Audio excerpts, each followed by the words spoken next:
E aí, meu firmeza, fala pra mim que você tá bem. É isso aí, passando hoje pra falar desse livro Louco Amor de Francis Chan, que é mais um livro sensacional.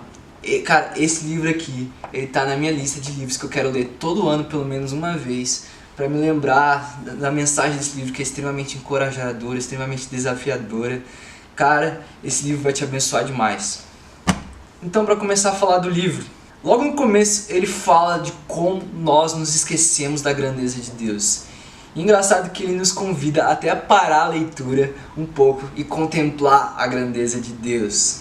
E depois ele fala de como a nossa vida é passageira, e ele até dá uma ilustração que eu achei muito legal. Imagina que a história da humanidade fosse um filme. Imagina você dentro desse filme. Você seria, sabe, aquele figurante no meio da multidão que passa menos de um segundo, só aparece a nuca, ninguém percebe quem é? Essa é a nossa contribuição no filme da vida, cara. Não é sobre nós esse filme. E outra coisa que ele fala também é sobre como Deus nos amou com um louco amor. Nós não merecemos, não existe nada de valioso em nós, não existe nada de belo, e mesmo assim Deus nos amou. Ele provou isso através da cruz e fez de nós o tesouro pessoal dele. E sabe qual é a questão disso? O problema é que por esquecermos da grandeza de Deus, por esquecermos que a nossa vida é passageira e que não é sobre nós, e por esquecermos que nós não merecemos esse amor de Deus, muitas vezes nós temos tido uma vida egoísta, egocêntrica, voltada para o nosso próprio conforto. E depois ele começa a mostrar o perfil de um cristão morno. Sabe, o cristão morno, segundo Francis Chan, ele é uma pessoa que vai sempre à igreja. Ele não é uma pessoa tão ruim assim. Se comparado com a moralidade do mundo, ele é até um pouquinho melhor. Porém, ele doa daquilo que sobra do seu orçamento. Ele não está disposto a diminuir um pouco o padrão de vida dele para poder abençoar mais pessoas. O cristão morno, ele não quer ser salvo do pecado, ele quer ser salvo do inferno. Daquilo que ele puder manter da vida de pecado dele, ele vai querer. Porque ele não quer abrir mão do pecado, ele só não quer a consequência dele. O cristão morno, ele ainda considera radical aquelas pessoas que seguem as ordenanças de Jesus à risca. Ele ama as pessoas que estão dentro do seu círculo de amizade, mas ele não está disposto a amar pessoas com quem ele não tem afinidade. Ele se sente chamado à prosperidade, mas ele não se sente chamado à generosidade. Ou seja, ele quer prosperar, mas ele não quer ter que compartilhar isso com o pobre ou abençoar outras pessoas. Ele traz uma outra ilustração que eu achei muito legal. O cristão morno seria como uma pessoa, por exemplo, que gosta muito da marinha. Ele acha muito legal servir na marinha. Acha muito legal usar aquelas fardas, manusear armas, né, servir seu país. Porém, ela não gosta de correr, não gosta de fazer abdominal, de fazer flexão, de fazer exercícios físicos. Aí imagina que essa pessoa ela vai se alistar para a marinha, e no momento que ela está se alistando ela fala o seguinte: eu acho muito legal, eu gostaria de participar da marinha, porém eu não quero ter que fazer exercícios físicos, não quero ter que fazer flexão, não quero abdominal, não quero correr, essas coisas. Será que mesmo assim eu poderia participar da marinha? Cara, tão ridículo quanto se alguém fizesse isso é a gente quando a gente quer abaixar o padrão do evangelho. Quando a gente quer ser salvo por Jesus, mas não quer deixar que Ele controle a nossa vida. Quando a gente quer que Deus abençoe as nossas finanças, mas a gente não está disposto a ofertar na vida de pessoas pobres, de pessoas necessitadas, de ser bênção na vida de outras pessoas. E por aí vai, né?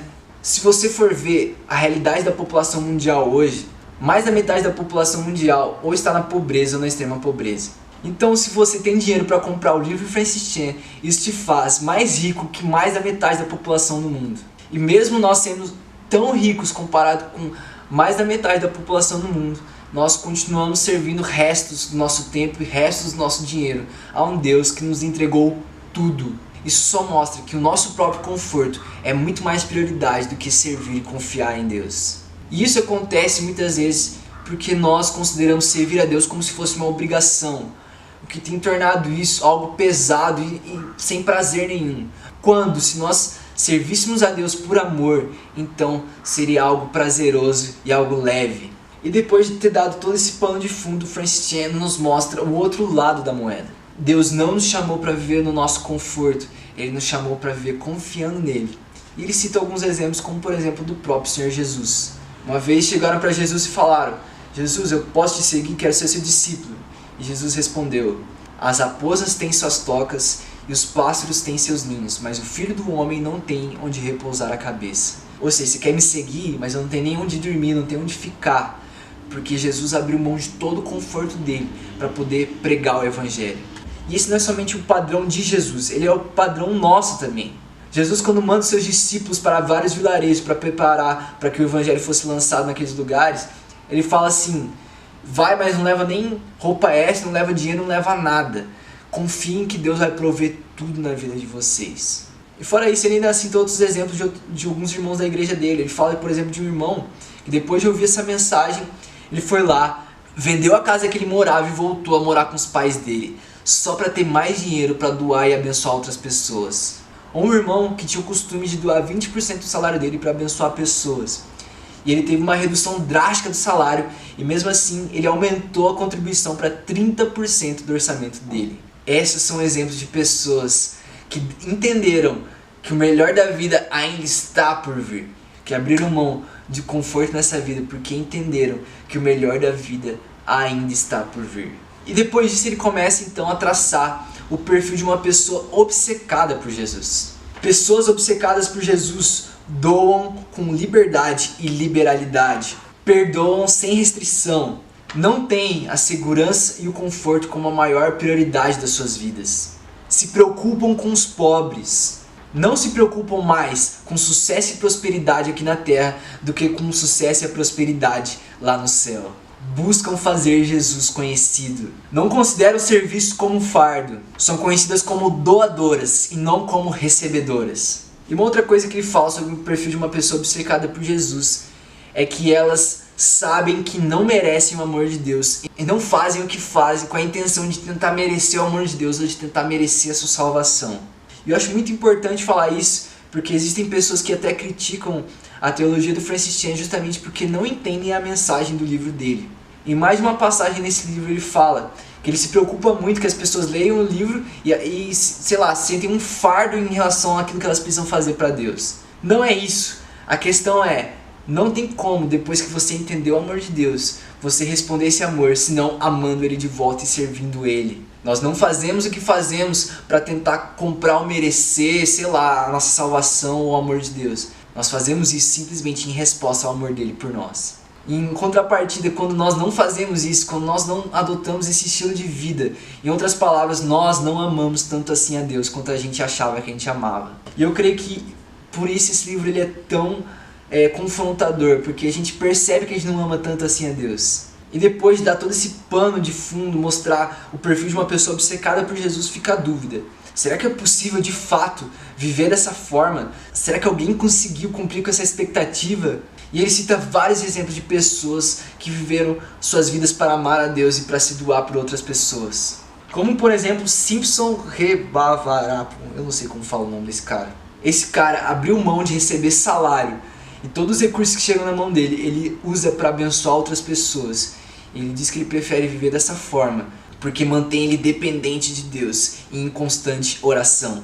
Ou Rich Mullins, por exemplo, que ele se mudou para uma aldeia indígena para poder levar o evangelho para essas pessoas. E ele era músico, um músico famoso que tocou com outras pessoas famosas, inclusive. E todo o dinheiro que ele ganha com a música dele vai direto para a igreja dele e ele tira apenas um pequeno salário só para manter a sobrevivência dele. No final das contas, ele nem ficou sabendo do tamanho da fama que as músicas dele fizeram ou do dinheiro que ele ganhou através delas. E outro exemplo que eu acho legal citar do próprio Francis Chan. Ele conta que no começo da igreja dele, eles doavam por volta de 4% do orçamento para abençoar outras pessoas. E à medida que o tempo foi passando, eles foram aumentando a contribuição, até que no momento que ele escreveu esse livro, eles doavam por volta de 50% do orçamento da igreja para abençoar outras pessoas. E ele diz que ele acha justo que a mesma quantidade de dinheiro que eles gastem com eles próprios seja a quantidade de dinheiro que eles usem para doar e abençoar outras pessoas. E um outro exemplo ainda dele é que uma vez eles estavam construindo um templo que ia custar por volta de 20 milhões de dólares.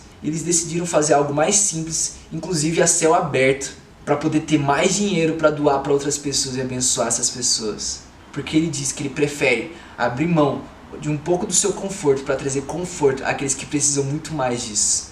Para terminar de falar desse livro, eu queria ler uma passagem do último capítulo dele. Escrevi esse livro porque boa parte das coisas que falamos não combina com a nossa maneira de viver.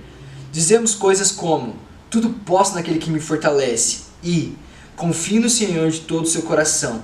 Mas vivemos e fazemos planos como se nem mesmo acreditássemos que Deus existe. Tentamos organizar nossa vida de modo que tudo esteja em ordem, mesmo que Deus não se manifeste. No entanto, a verdadeira fé significa não reter nada. Significa pôr toda a esperança na fidelidade de Deus em relação às suas promessas. Esse livro é um livro extremamente desafiador e que encoraja você a sair da sua zona de conforto e a amar mais a Deus e a ser mais generoso e abençoar mais as pessoas. Eu perguntei nas minhas redes sociais quem tinha lido esse livro, que tinha achado, também perguntei pessoalmente para algumas pessoas que eu sabia que tinham lido esse livro. E de um modo geral eu percebo que esse é o sentimento de todo mundo que lê. Cara, é um livro extremamente desafiador, que, mano, te empurra a sair da sua... Nossa, cara, você fala assim, eu preciso fazer uma coisa diferente, eu preciso ter um estilo de vida diferente, eu preciso ser mais generoso. Enfim, eu creio que esse livro vai te abençoar demais, cara. Se você quer desafio pra sua vida, cara, esse livro pode ser um bom começo pra você. Bom, enfim, eu acho que era isso. Espero ter te encorajado a querer ler esse livro, porque eu tenho certeza que ele vai te abençoar. Não é à toa que é um best-seller. E é isso, cara. É